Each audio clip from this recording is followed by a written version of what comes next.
वक्रतुण्ड महाकाय सूर्यकोटिसमप्रभ निर्विघ्नं कुरु मे देव सर्वकार्येषु सर्वदा।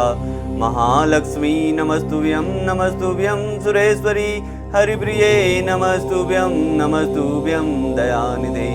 ओम गुरुर्ब्रह्मा गुरुर्विष्णु गुरुर्देवो महेश्वर गुरुर्साक्षात् परं ब्रह्म तस्मै श्री गुरुवे नमः।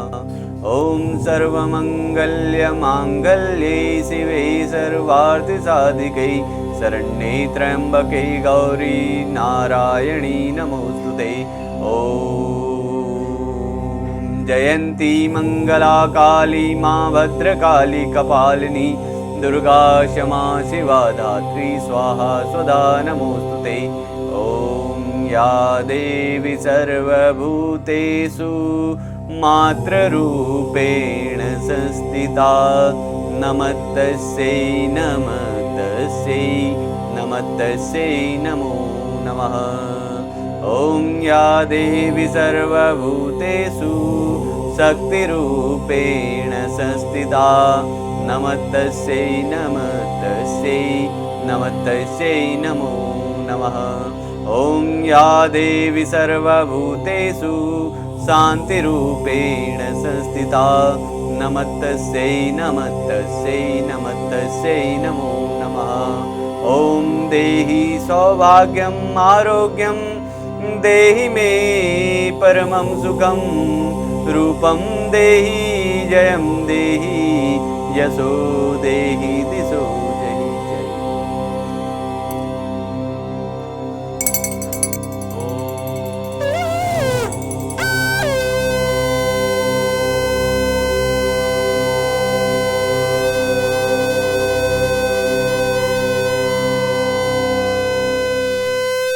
जय माता दी, जय हिंद। ढेर सारा प्यार दोस्तों। कुछ ब्लॉगिंग हमें घर में से भी स्टार्ट करनी चाहिए, क्योंकि इतना टाइम होता नहीं है कि पूरा दिन हम ब्लॉगिंग के लिए दे पाएँ, क्योंकि और भी बहुत सारे काम होते हैं और ज़िंदगी में आगे भी बढ़ना है। क्योंकि जब तक आप यहाँ से नहीं बढ़ाएंगे तब तक हम पूरा टोटल टाइम इसमें नहीं दे सकते। तो अभी इसीलिए हमने सोचा था कि आज ब्लॉगिंग हम घर से ही करें और कुछ अच्छा चीज़ बताएं आपको। तो आज छोटी सी पहल मैंने आज से चालू की है, तो मेरे ब्लॉग में बने रहो। कुछ ना कुछ ज्ञान की बातें ज़रूर मिलेंगी। जितना मेरे से हो सकेगा, जितनी नॉलेज मेरे पास है, मैं आपको ज़रूर बताऊंगा उस बारे में। तो कभी भी जैसे अभी आपने देखा, सुबह उठते हो आप तो फ्रेश हो के नहा धो के जब भी हो अपना जो है थोड़ा मेडिटेशन, जो भी जिस भी धर्म के हो उस धर्म को मानो। और मेडिटेशन करने का हर चीज़ में अलग अलग तरीका है। तो जैसे पूजा करते हैं, पूजा करने में जैसे आप जब बैठे हो सबसे पहले अपने जो है दिया विया जलाओ, अपना शांत मन, एकदम शांत दिमाग से सब कुछ निकालो। एकदम बिल्कुल ब्लैंक हो जाना है जब भी आप पूजा करते हो। तो जब बिल्कुल ब्लैंक हो जाएगा माइंड, उसके बाद आपको अंदर से रियलाइज होगा कि हाँ, अंदर से जो भी भक्ति आती है ना वो इसलिए आती है। जितने भी लोग आप बाबा लोगों के पास जाओगे वो सब चीज़ें यही ज्ञान देंगे आपको कि सबसे पहले आपको दिमाग से सारी चीज़ें हटानी पड़ेंगी। और जब तक आपके दिमाग से सारी चीज़ें हटेंगी नहीं तब तक आपका माइंड शांत नहीं होगा, और जब तक माइंड शांत नहीं होगा शांति मिलेगी नहीं। तो मेडिटेशन करने का कोई फ़ायदा नहीं है।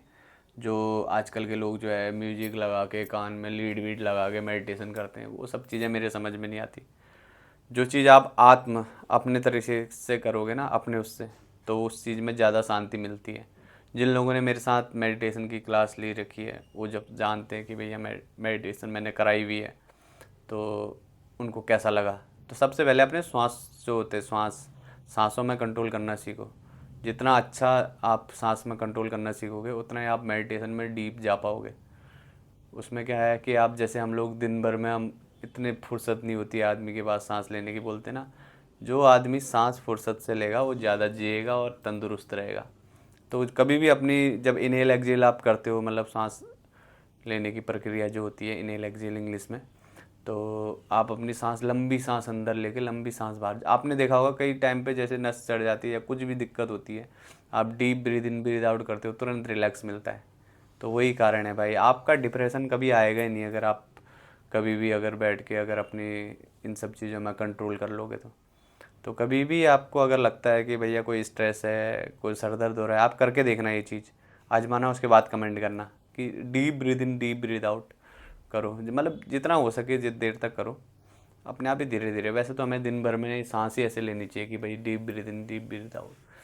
तो कोशिश करना कि भाई एक बार करके देखना, धीरे धीरे स्टार्ट होगा। 5 बार 10 बार करोगे, फिर धीरे अगले दिन थोड़ा ज़्यादा होगा, फिर धीरे धीरे आपकी आदत ही बन जाएगी।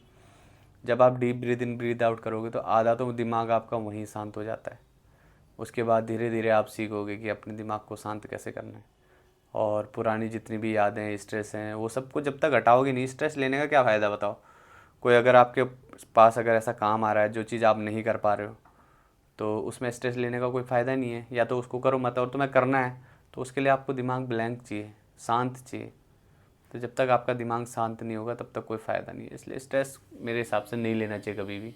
अगर काम कर रहे हो तो बिल्कुल एकदम दिमाग शांत करके करो, काम भी बढ़िया होगा और उसमें आपको प्रोग्रेस भी मिलेगी। हम शायद बच्चे हैं और ज़्यादा इस बारे में नॉलेज भी नहीं है, तो हम इस बारे में ज़्यादा कुछ बोल नहीं सकते। जैसे पिछली वीडियो में मैंने बताया था कि भाई धरने पे जाओ, झंडा उठाओ, ये करो वो करो। भाई आप खुद सोचो ना ज़रा, आप खुद की डिसिप्लिन आप खुद अंदर झांक के देखो।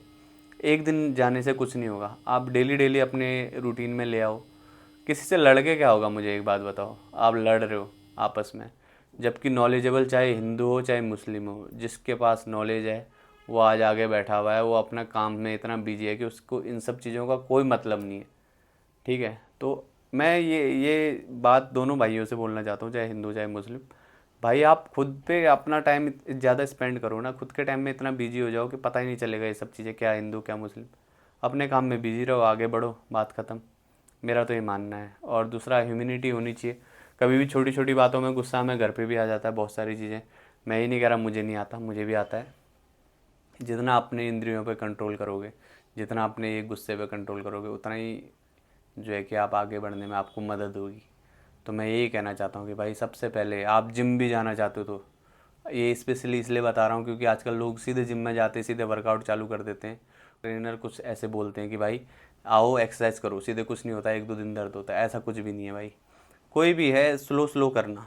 अगर आप स्लो स्लो प्रोग्रेस करोगे तो आपका बढ़िया रहेगा आगे तक भी, और कोई इंजरी होने के चांसेस भी नहीं रहेंगे। और कभी भी जब जिम जाते हो तो सबसे पहले वार्म अप करना कभी मत भूलना, चाहे कितने भी लेट हो रहे हो। भले एक्सरसाइज हल्की फुल्की करके चले जाना, कार्डियो, फंक्शनल ट्रेनिंग, ये सब चीज़ें करके जाना, लेकिन एकदम नहीं, कोई भी चीज़ में स्पीड नहीं पकड़नी, ना ही रनिंग में ना ही किसी चीज़ में। तो मेरा आपसे आज के लिए मैंने ये वीडियो मैंने इसीलिए बनाई है, छोटी पहल कर रहा हूँ। कुछ हो सके तो अगर मेरे तुम्हारे भाई से अगर कुछ नॉलेज वाली चीज़ें मिल सके तो लेना। और जिसको मजाक बनाना है भाई, ऑलवेज वो मजाक बनाएंगे। भाई आप लोग मजाक बनाते रहो, मुझे अच्छा लगता है, कोई दिक्कत नहीं है।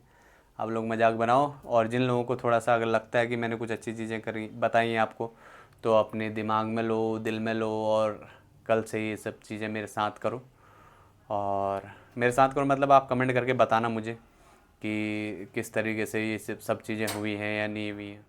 तो जो भी चीज़ें मैंने बताई हैं आपको, कोशिश करना। और एक बात और बोलनी थी कि भाई अब गर्मी के दिन आने वाले हैं, तो अब नया कुछ चलेगा सरकार का, मुझे पता है।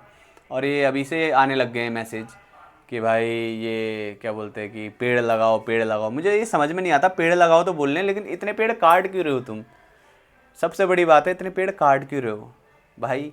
आप बताओ, अपना आप रोड को चौड़ीकरण करने के लिए आप खुद बताओ कितने पहाड़ काट रहे हो। उसकी जगह पे, जबकि मैंने देखा है कि गांव में, मेरे गांव की बात है अभी, जब तब पता चला कि मुझे कितने पेड़ कटते हैं।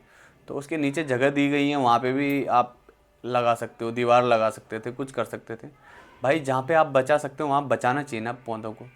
तो आप खुद ही इतने पेड़ पौधे सब काट रहे हो, फिर बाद में बोलोगे पहाड़ गिर रहे हैं, पहाड़ में ऐसा है, पहाड़ में ऐसा है। पहाड़ बहुत सुंदर है भाई, पर पहाड़ को गंदा बनाया है किसने?